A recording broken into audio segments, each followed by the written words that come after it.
Me da mucho gusto estar aquí. Gabriel es un amigo de hace varios años y me da gusto coincidir en este foro aquí en Legado. Estar como un maestro como es Juan José Rodríguez Prats y como es mi compañero diputado y compañero de comisión Javier Treviño. Ambos somos secretarios en la Comisión de Energía, y desde luego comentar este gran libro de Roberto Ortega Domínguez. Yo quiero decirles en primer término que este texto debiéramos tenerlo cada uno de los 500 diputados federales. Me parece que es muy oportuno, y desde luego todos los senadores de la República, porque más allá de que yo puedo no coincidir, ahorita lo comentaré, en algunas conclusiones, me parece que es un recuento muy pormenorizado de la historia del petróleo en México, que nos sirve para ilustrar las transformaciones jurídicas, políticas y sociales que ha habido sobre la visión de este tema. Entonces me parece que es un prontuario histórico muy detallado, que en las discusiones que habremos de tener en las próximas semanas y meses va a ser fundamental. Entonces yo lo voy a agarrar de cada libro como un libro ahí de cabecera para explicar algunos temas.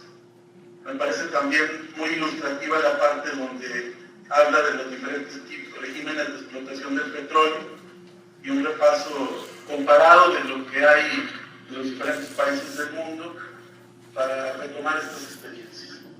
Por otro lado, también hay un análisis profundo de lo que fue la reforma del 2008, todas las leyes que se modificaron y se aprobaron, y todos los diferentes tipos de contratos que se dan en la materia.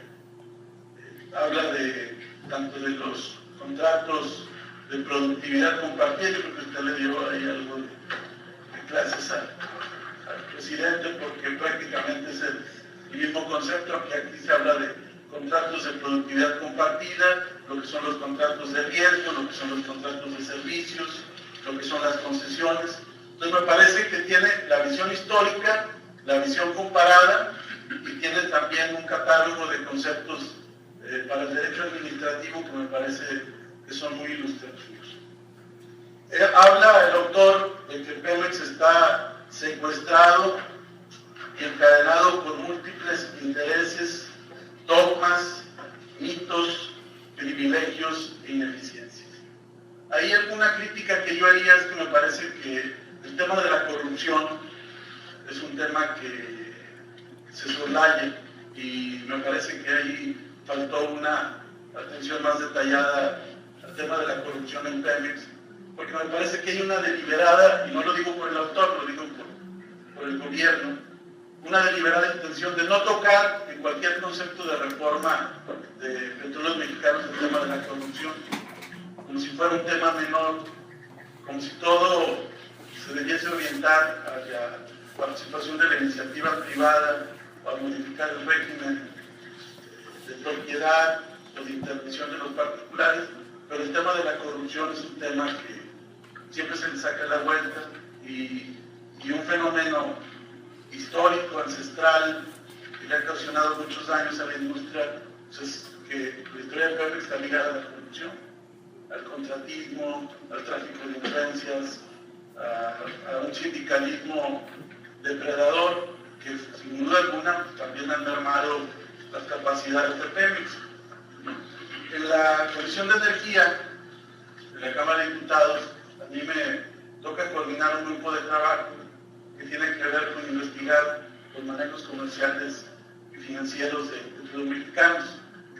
El título puede ser muy rimbombante, y por ahí el presidente de la comisión está en tono jocoso me decía que tienes mucho que entretenerte y vas a necesitar como 20 legislaturas para poder investigar todo el tema. Pero bueno, más allá de eso, nos hemos situado en algunos temas que ustedes van a ubicar inmediatamente, y yo contaría algunos temas: el caso de Mexicana de Lubricantes, el caso de los hoteles de Galicia, el caso del gasoducto Los Ramones, el caso del Mexiquén Pajaritos, y solo en estos 4 o 5 temas hay un mar de temas que investigar que pueden estar ligados a la corrupción.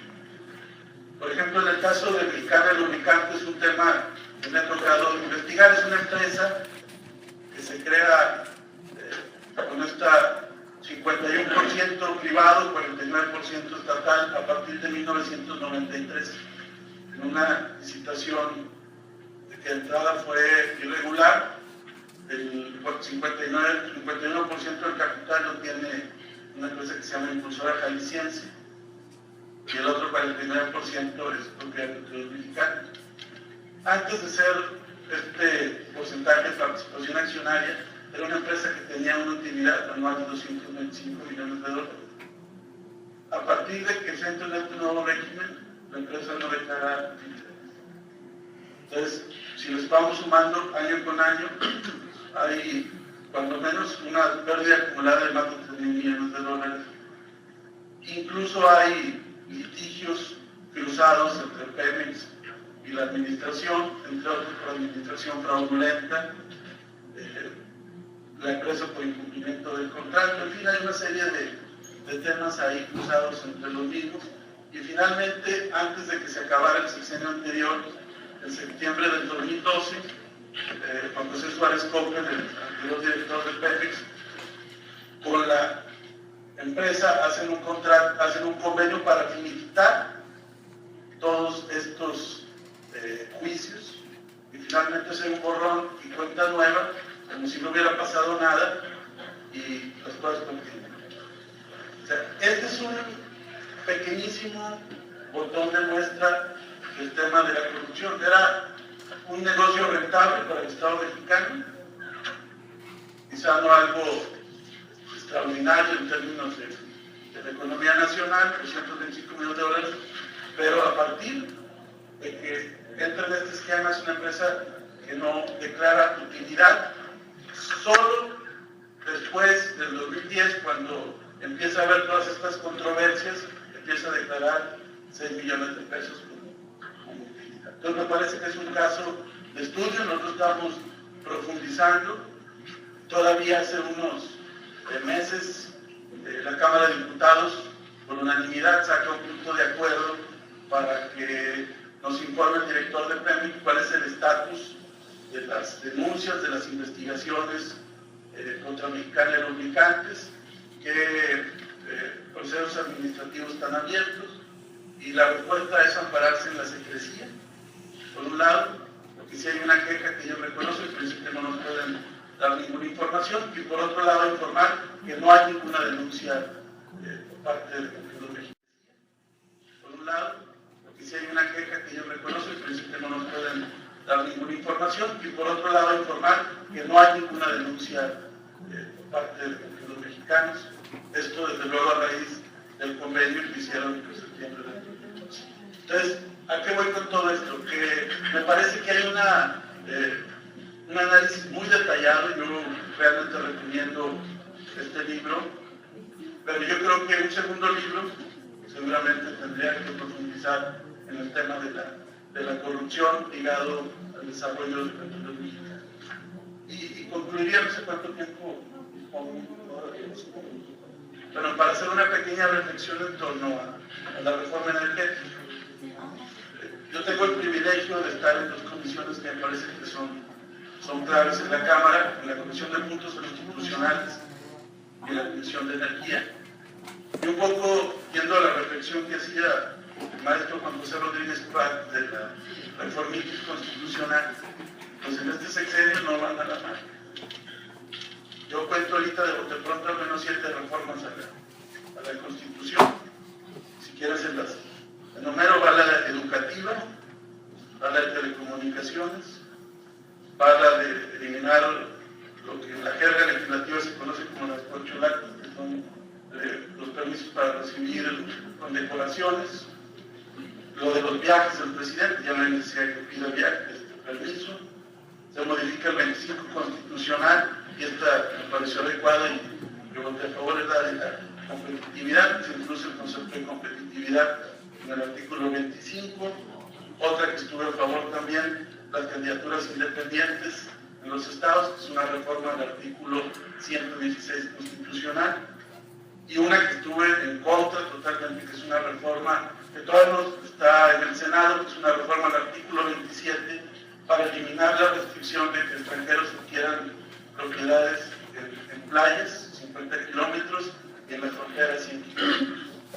fue una reforma que tu servidor estuvo en contra, y está pendiente de la reforma, a lo mejor por ahí le queda el tintero alguna. También se hizo la declaratoria de procedencia de la reforma al artículo 124 en el tema de la libertad religiosa, pero esa no la aprobamos nosotros, pero le tocó a la legislatura concluir el trámite legislativo. Es decir, aquí también ha habido un conjunto de reformas. Me parece que el sistema político mexicano está asumiendo una carga de tensiones impresionante. Me tocó, y se lo cito porque es un tema que está de mucha actualidad, el tema de la reforma educativa.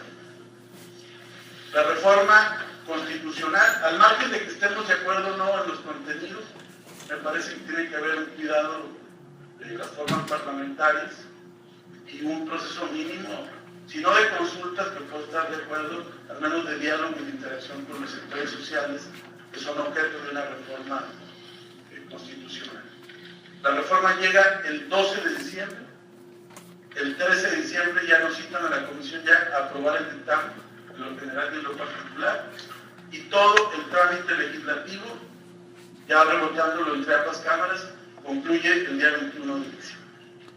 Es decir, el pleno maratón, por decirlo coloquialmente, Guadalupe Reyes, en plena época decembrina, y dije, quitemos la temporalidad, pero en 10 días una reforma de este calado que afecta a miles de mexicanos, que podríamos no estar de acuerdo, yo eso no lo debato, pero el tema es que debe haber un mínimo diálogo. Y finalmente, ¿qué pasa? Uno puede imponer las leyes cuando tiene mayoría, pero para aplicarlas, usarlas vigentes es otra situación. Y hoy esto viene en cuento porque sin duda el tema de la reforma energética pues se va a requerir una gran sensibilidad. Yo adelanto, seguramente podremos profundizar en la otra parte de este panel, que no me parece conveniente modificar el 27 y el 28 constitucional. Me parece que si alguien tiene un negocio rentable que le representa el 35-40% de su ingreso nacional, ¿por qué compartirlo con gente extranjera?